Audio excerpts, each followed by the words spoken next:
What's up, Afterburners? Ryan here. Welcome to the channel. We got a new name, Max Afterburner. You all are the Afterburner team or something like that. We'll figure that out, but I'm so glad you're here to check out this video. I'm gonna be breaking down the Maverick Goes Down scene in Top Gun Maverick, and if I don't say so myself, this is gonna be a fun one. But before we get going, if you would, just dominate that like button, maybe even subscribe. Every time you dominate that like button and subscribe, Maverick ejects at Mach 10.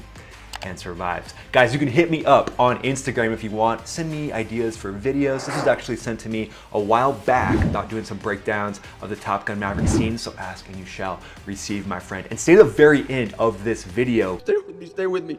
You stay with me. Because at the end, I'll just give some pro tips, some thoughts from a fighter pilot perspective on how I think Top Gun Maverick would have played out in this scene specifically. It's gonna be a good one. Glad you guys are here. Let's dive in.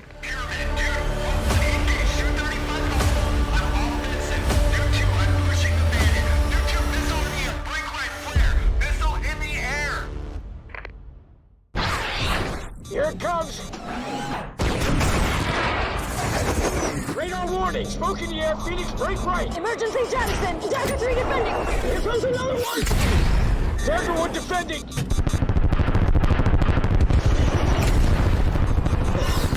Okay, so Maverick calls out a radar warning, which would mean some sort of system is locked on to his F-18. Therefore, these are gonna be radar-guided missiles. Maybe they have a combination of both. Who knows what's launching from these platforms that are conveniently placed right along the exact path that these fighter jets are following. But at the end of the day, when it comes to radar missiles and evading the radar missile, you're gonna wanna use chaff. That's one little pro tip. So next time you're evading radar missiles, make sure you've got some chaff handy. Chaff basically distracts a radar. It distracts a guided missile that's not necessarily focused on the heat signature, in this case of the F-18. Now, a lot of times what you'll do, and did this from time to time in the F-15E, well, sorry, we did this, I did this with my Wizzo, is there'll be certain patterns where flare and chaff will come out at the same time. So perhaps, let's give the benefit of the doubt to this formation of F-18s that they planned this out, they thought about it. Hey, could be heat-seeking missiles, could be radar-guided missiles, so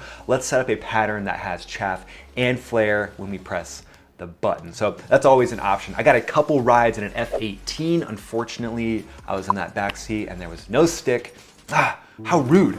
Navy, can't you just give me a stick for a few flights? But that thing is a beast and the maneuverability of it is incredible, especially at slow speeds. But at the end of the day, guys, these F-18s are gonna evade missiles just like a Viper would, just like an F-16 or an F-15E. The physics are relatively similar. Obviously, the handling characteristics of the jet are gonna be a little bit different, but the way to avoid these things is to get low, so they're doing that really well right now. And the thing that kind of caught my eye was these missiles, they go really fast, really quick. They basically light themselves off and then they stop propelling themselves and they just use fins to guide themselves to hit aircraft. So doing it in this tight of a space, like a dogfight is sometimes called a knife fight in a phone booth, it's hard to square corners. For even missiles coming off of a jet that's, let's say, 3,000 feet behind an aircraft or somewhere pretty close, it's hard for missiles to square corners. So these things sitting up on ridge lines, I don't know, man. These are some pretty advanced missiles. I don't buy it. Let's continue. Rooster status!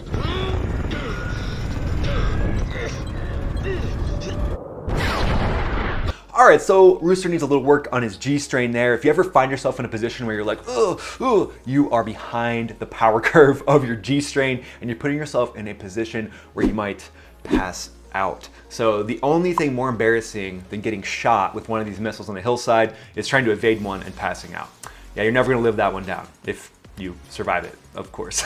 But at the end of the day, crossing that ridge like that, that's something that you would mission plan and you would meticulously stake out, guys, to make sure that you could cross and clear that ridge line. And except in certain specific scenarios where you might not have the chance to actually plan it out, but that would have been dialed in to a T during mission planning to make sure that they're able to clear that ridge. Now, obviously they're threat reacting, there's all kinds of stuff going on, so it's a dynamic scenario. This happened to me in Afghanistan once. We were doing some strafing, and as I'm coming down, I'm strafing a certain part of the mountain, right? obviously protecting the troops on the ground, main focus with that. And as we pull up, we realize that we had planned it out up in the air as we're about to do the strafe run. But the point on the mountain was further down than we thought. So then when we did our safe escape maneuver, the ridge was uncomfortably close, but we didn't have time to mission plan that because of that dynamic scenario. So it can happen for sure. In our case, luckily we cleared that ridge by about 400 feet, but that's way too close for comfort. So at the end of the day, there's certain parameters that are made up that will help you make a good decision. So in the F-15E, if the mountains came up to our canopy bow as we're diving down, that was our emergency signal to just immediately recover and get away from the earth so you can still clear that ridge line. So there would be something else created during mission planning for these pilots as well. Oh my God.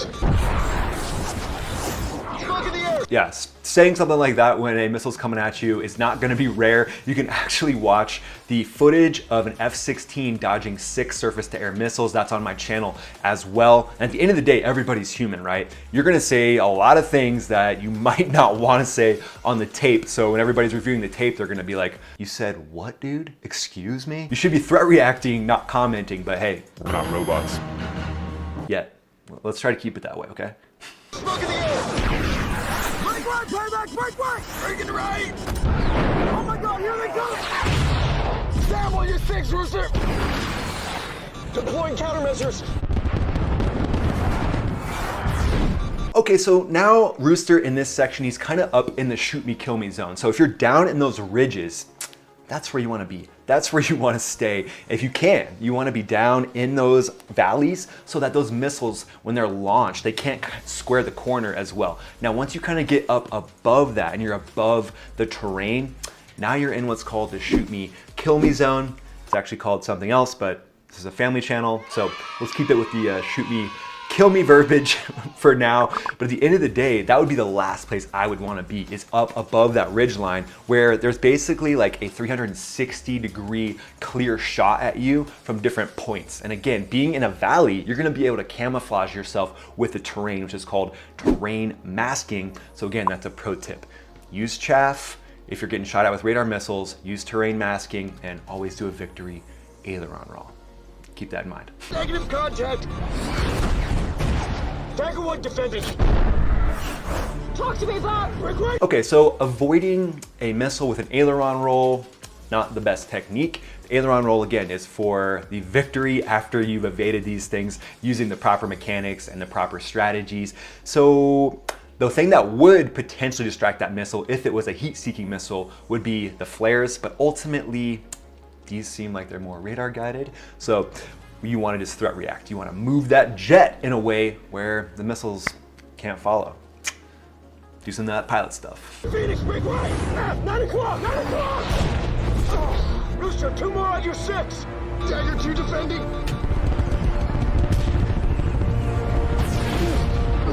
Payback, Sam on your nose. Dagger 4 defending. Rooster, tally. Talk to me, Bob. Dagger 2 defending. Phoenix, break right. I see it.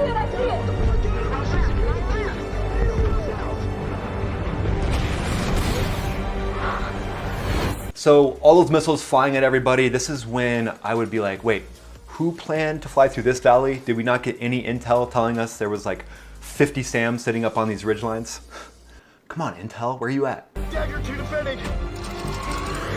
Shit, I'm out of flares. Rooster, evade.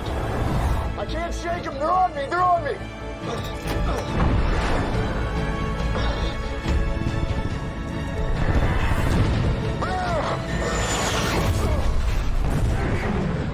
No! Putting yourself in front of missiles flying at another aircraft, while not impossible, definitely not a technique that your average pilot would plan to do, but this is Maverick. He's busting out the Cobra maneuver and he's blocking missiles from Rooster. Only Maverick. Dagger 1 is hit. I repeat, Dagger 1 is hit. Maverick is down. Dagger 1 status. Anyone see him? Does anyone see him? Dagger 1, come in. I didn't see a parachute. We have to circle back. Comanche, bandits inbound. Single group hot. Recommend dagger flow south. 1 minute to intercept. Get him back to the carrier, now. All daggers flow to ECP. You have bandits headed for you. What about Maverick? Tell him there's nothing he can do for Maverick. Not in a goddamn F-18. Dagger spare, request permission. All right, so this is essentially like this carrier is out there alone and unafraid, baby. They've got no cover from a certain service that I may have had a little bit of experience with. So ideally in this situation, Admiral Cyclone would, instead of saying, get them back to the carrier, he'd be like, alert the F-22s, get the F-22s up there and give them some air cover so that the F-18s can potentially set up some sort of a cap, which is just a patrol around another downed aircraft. But ultimately in this scenario, you would want a massive, large force that combines a lot of the different services. Space Force, I didn't forget about you. Let's bring in some satellites. Let's make some magic happen. But at the end of the day, you're gonna want F-22s, especially if you are in a threat environment where there's gonna be 5th generation fighters like these Su-57s. At the end of the day, you just make a radio call, Raptor commit group with a bullseye, and then boom, they're gonna start schwacking these Su-57s probably before they even take off. Yeah, go Raptor, baby. To the launch and fly air cover. Negative, fair. He just gives that nonchalant, like angry dad no to the radar operator there, telling Hangman to stay on the deck. I just feel like Admiral Cyclone, man, he's like that angry dad who's the one that just grounds you without a reason. Like, Dad, why you gotta ground me without a reason, man? and he's like, I don't need a reason. I'm your dad. Don't take off. Launch search and rescue. Negative. Not with bandits in the air. Sir, Maverick is... all right, so Admiral Warlock there says launch, search, and rescue. At the end of the day, he's spot on. You would, but you wouldn't launch them alone and unafraid. Like sending choppers into a threat environment's not gonna happen. What you would do is you would have a rescue package already set up. So in my opinion, Admiral Cyclone should have done a little work before this. He should have made sure that there were F-35Bs by the Marines positioned somewhere close just in case something like this happened. At the end of the day, it comes down to preparation, making sure that you are prepared for success in case the worst happens like that. And let's talk about Admiral Cyclone for a second. So what is a cyclone and why would he have gotten that call sign? Well, a cyclone are winds rotating inward upon themselves, inward towards themselves. So that makes sense. Admiral Cyclone kind of seems like he's a little bit about himself. And at the end of the day, it also rotates into an area of low pressure. So he's bringing down the vibe as he's doing right here. So that call sign just makes sense. If you guys have other ideas why you got that call sign, comment below. We are not losing anyone else today. Get him home now. Dagger, you are not to engage. Repeat. Do not engage. Dagger 2, return to carrier. Acknowledge. Acknowledge. Rooster, those bandits are closing. All right, so you can see the wheels turning in Rooster's mind, right? Now, combat is, there's not a lot of rules that have been written about certain scenarios because those scenarios might not have ever happened before. Obviously, disregarding an order like that, not gonna be good, but what I notice in certain environments where there's a dynamic scenario happening is you gotta make decisions, you gotta think critically, you gotta think in the gray area and make a decision for yourself. So ultimately, Rooster thinking like that, I like it. That is the essence of a fighter pilot, being able to think differently in distinct scenarios where you might not have studied it before, and you're taking in information from your flight mates, taking in information from higher headquarters, and you're making the best decision you can because you are the one in that jet. At the end of the day, sometimes it's a gut check, you gotta make tough decisions. We can't go back. Rooster, he's gone. Maverick's gone. So there you go, guys. We're gonna end that one with Rooster going through that mental debate where he's just essentially torn. Does he listen to higher headquarters or does he make an executive decision? Now that's a part that I really like, and I told you I would give you some bonus information at the end, and since you stayed, I'm a man of my word. So at the end of the day, the fact that he's thinking critically like that, awesome. Now, you gotta also take into account your other formation mates. So you're there with other aircraft. If Rooster is now the flight lead, let's say he was 3 or he was 2, whatever they had set up, who would take the position if the flight lead is shot down? Now you have to think about more than just Maverick at this point. You gotta think about the rest of your flight, getting them out of that environment, potentially calling in other assets. But I get it, you wanna leave Maverick behind, man. So at the end of the day, tough decision, gut check time, but that is what being a fighter pilot is all about. And at the end of the day, it's what being a lot of things is all about. Being able to think for yourself, think in the gray area, and make the best decision you can. And in pressure situations, You got to make the call. In pressure situations, when you're the point of the spear, there's no other option than for you to make the best decision you can and then go all in. So thanks for being here, guys. So glad that you were here to check out this video. Stay tuned for more. I'm excited you're here. You can hit me up on Instagram if you would like to say hello and shoot me any ideas you have for videos. And I just want to say thank you so much. Until next time, please dominate that like button, maybe even subscribe. We'll catch you on the next video.